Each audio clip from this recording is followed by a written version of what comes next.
Jadi sebetulnya aktivitas dunia itu kalau kita mengikuti tuntunannya, itu prinsipnya itu tenang dan senang. Ingat itu ya, tenang dan senang. Baik. Itu ada di Quran surah kedua Al-Baqarah di ayat 38. Qulna bitu minha jami'a fa imma ya'tiyannakum minni huda faman tabi'a hudaya fala khaufun 'alaihim wala hum yahzanun. Sekarang misi dimulai, kata Allah. Adam, Hawa turun semua ke bumi. Misi dimulai.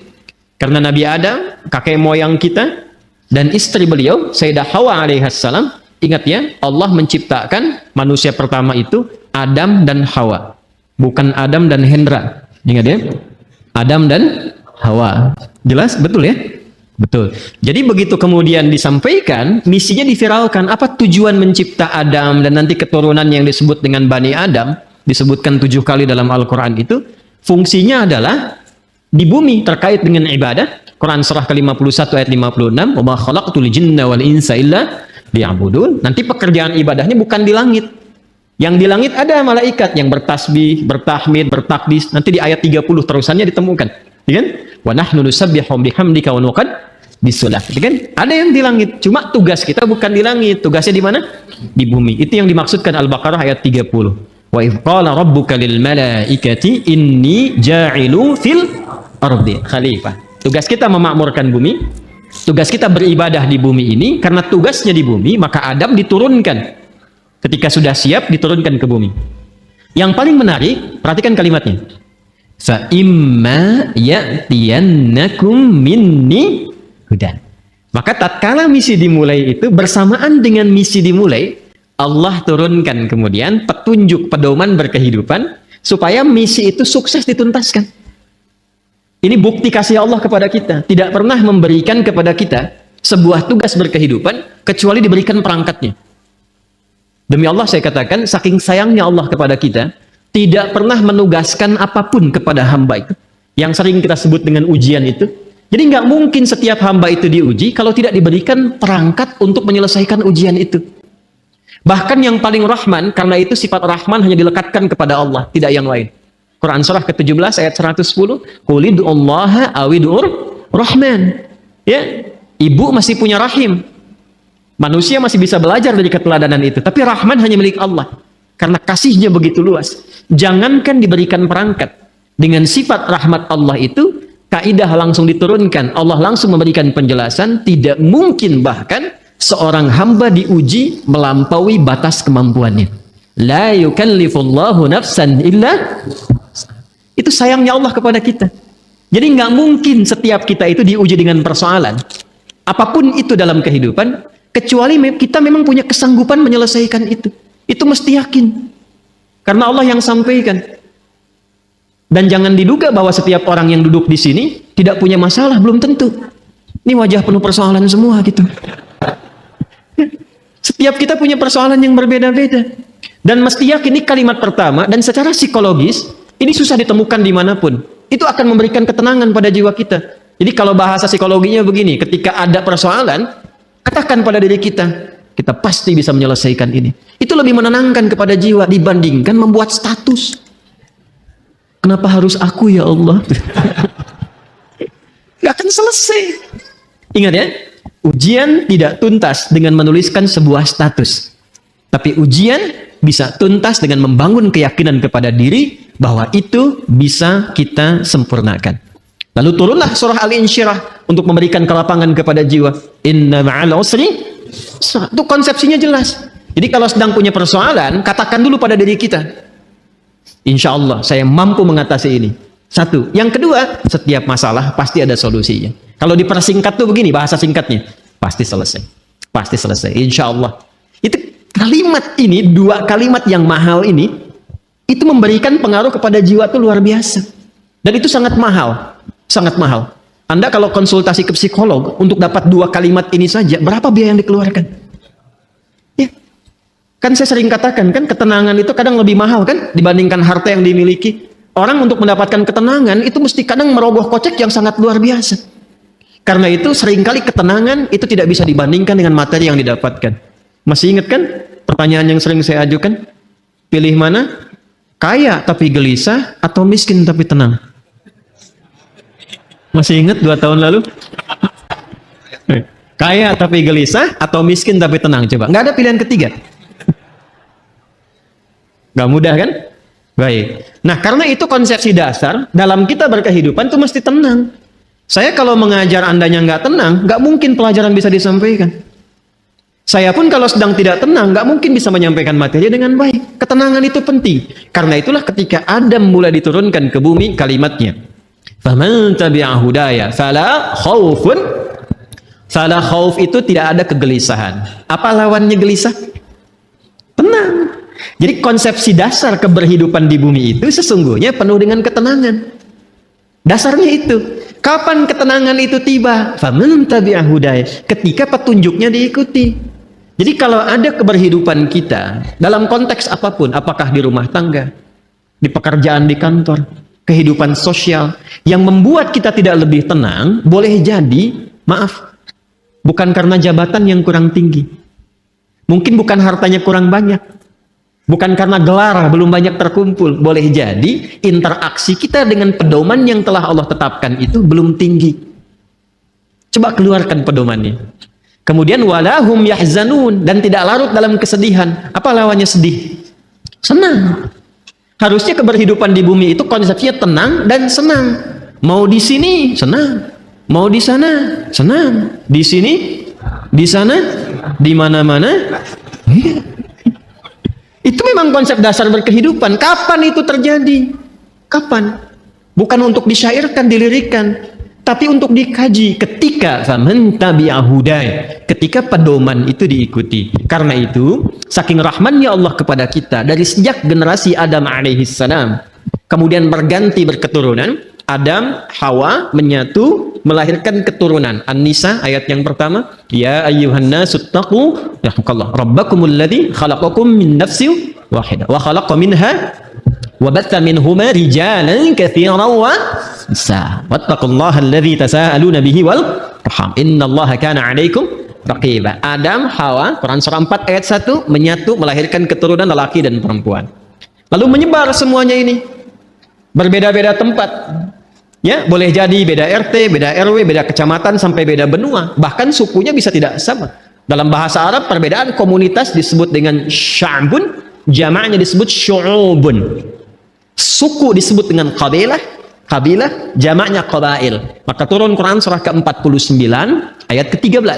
Ya ayyuhan nasu, hei semua manusia yang berinteraksi dalam kehidupan. Jadi kalau disebutkan nas, itu sifat manusia yang punya sifat sosial, akan butuh orang lain. Pasti berinteraksi. Kata Allah, hei semua manusia tanpa kecuali, yang dekat, menengah, ataupun jauh. Jadi yang merasa dekat dengan orang lain, dekat dengan Allah, atau menengah, ataupun tinggalnya di tempat yang jauh. Karena ya itu panggilan disebutkan 361 kali dalam Al-Quran, memanggil dengan semua jarak. Ayyuha, ayyunya munada, haknya tanbih. Ayyuha disebutkan 150 kali dalam Al-Quran, berfungsi untuk menguatkan dan mengingatkan. Kata Allah, saya tegaskan, saya ingatkan. Kalian semua itu, inna khalaqnakum min dzakari wa untha. Dengan keagunganku. Jadi, saking kita itu dinilai tinggi oleh Allah, maka ayatnya dibuka dengan kata inna, menggunakan bentuk ta'zimun nafsi li ta'zimi sya'ni. Rumus cepatnya begini, rumus cepatnya. Jika ada dalam Al-Quran dibuka dengan kata inna, naknya panjang, tidak pendek, karena ada inna.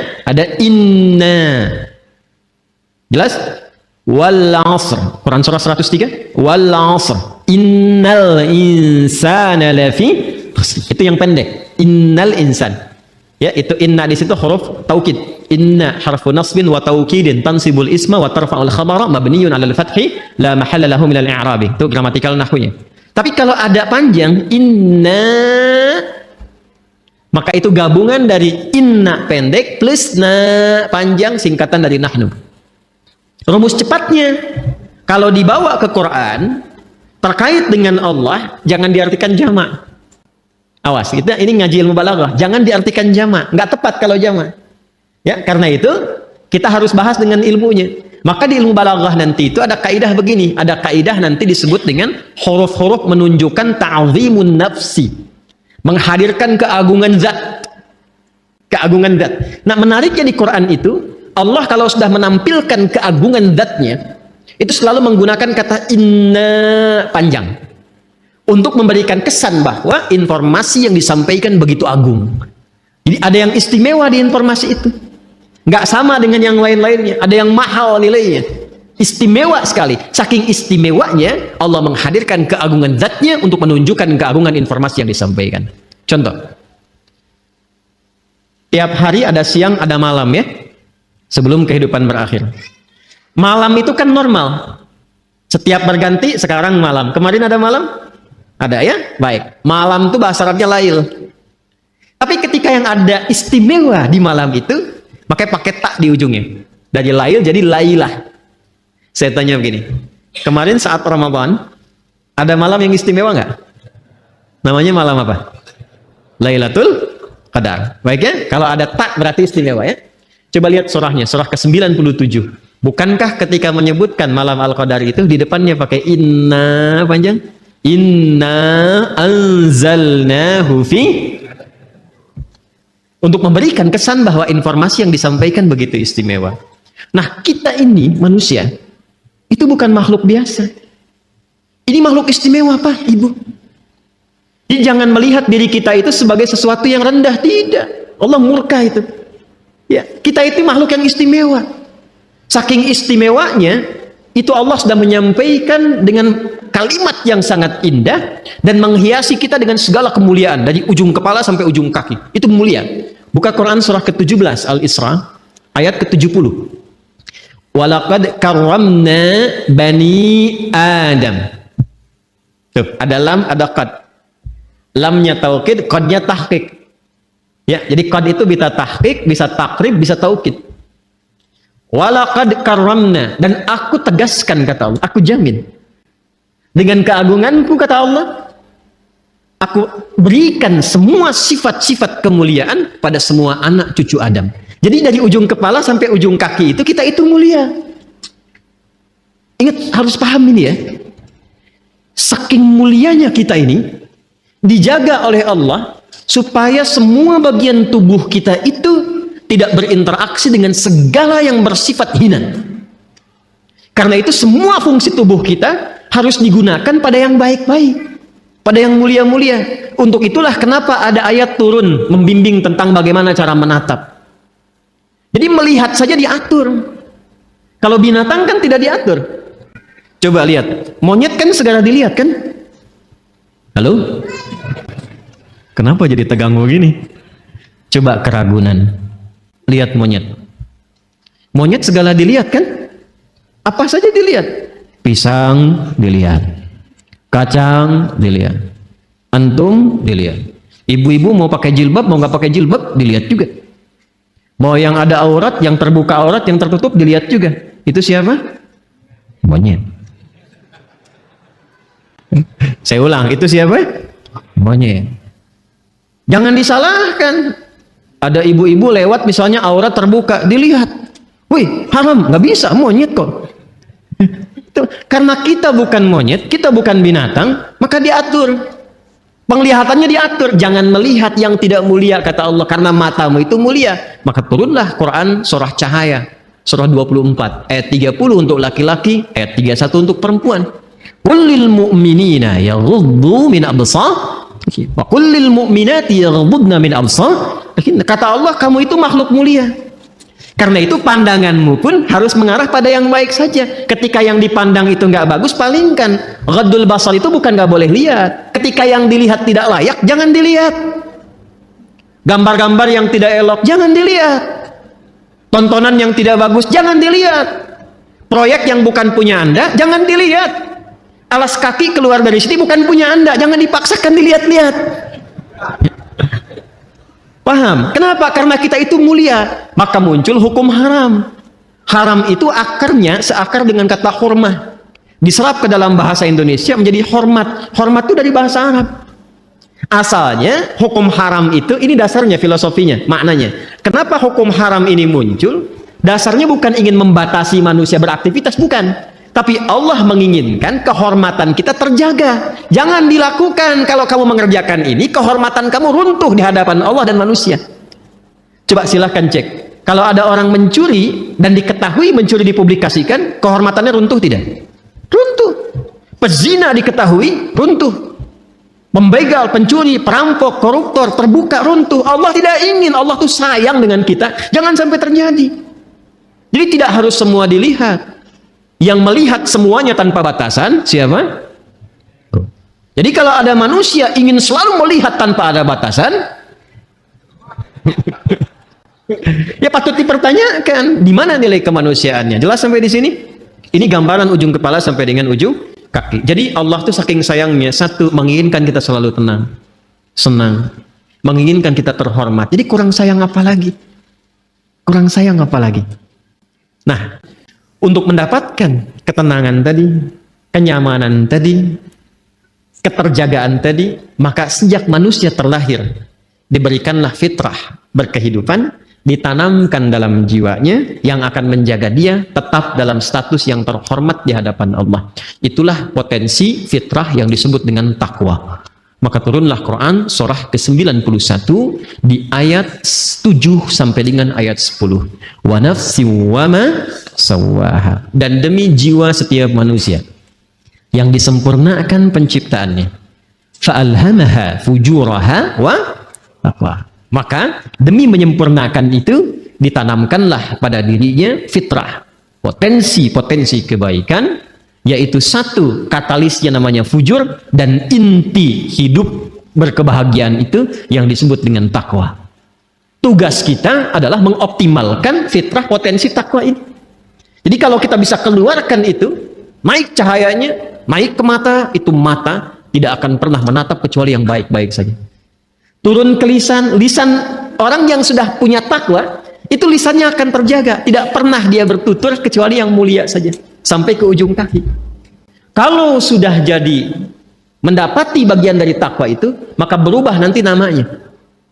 Kalau sendiri disebut taqi, kalau jamak disebut muttaqin. Kalau jamak disebut apa? Muttaqin. Orang kalau sudah mendapatkan muttaqin statusnya dan dia berlatih dengan amalan-amalan khusus, maka Allah jamin semua gerak langkah hidupnya akan langsung dibimbing oleh Allah dan dipastikan semua aktivitasnya berdampingan dengan kesuksesan dan kebahagiaan. Itu konsepsi dasar di ayat 2 sampai dengan 5 di surah Al-Baqarah. Dzalikal kitabu la raiba fihi hudal lil muttaqin. Siapa muttaqin itu? Ayat 3-nya. Alladzina yu'minuna bil ghaib. Baik, latihannya. Wa yuqimunas wa mimma razaqnahum walladzina yu'minuna bima unzila ilaihim wa ma unzila min wa bil akhirati hum yuqinun. Lihat, ulaika ala hudam rabbihim wa ulaika humul muflihun. Langsung ke ayat 5. Mereka itulah orang-orang yang akan selalu diberikan bimbingan oleh Allah dalam setiap langkah hidupnya. Tidak ada yang paling indah kecuali mendapatkan bimbingan Allah. Hidayah itu coba citrakan sebagai bimbingan. Ya, betul petunjuk dalam bahasa Arab. Petunjuk betul. Tapi petunjuk itu kalau kita tarik lebih dekat jadi terbimbing kita kan? Bimbingan dalam berkehidupan. Ada orang-orang yang selalu dibimbing Allah. Lisannya bertutur dibimbing, bekerjanya dibimbing. Dan itu mahal. Ada orang yang ingin mendapatkan itu sampai rajin tahajud. Kan diantara manfaat tahajud itu kan mendapatkan bimbingan Allah. Ya, Quran surah ke-17 masih ingat? Ayat 79 itu sampai dengan ayat 81. Wa minal laili fatahajjad bihi nafilatan laka asa ay yab'atsaka rabbuka maqaman mahmuda. Kemudian apa yang terjadi? Wa qur rabbi adkhilni mudkhala sidqin wa akhrijni mukhraja sidqin waj'alni lil muttaqina masyaallah waj'alni min ladunka sultanan nasira. Jadi teman-teman sekalian, itu mahal itu. Untuk dapat hudan itu, bimbingan Allah yang menyertai aktivitas kita, ada amalan-amalan dasarnya setiap hari. Tahajud, Quran, itu jangan salah tuh. Makanya saya tuh sering cerewet, dekati Quran, sampai bikin komunitas, ya, sampai kita mencoba untuk menjadi bagian ahli Quran. Karena mahal, yang dicapai itu bukan sekedar interaksinya, bimbingan Allahnya. kebahagiaannya gitu. Ya, kesuksesannya.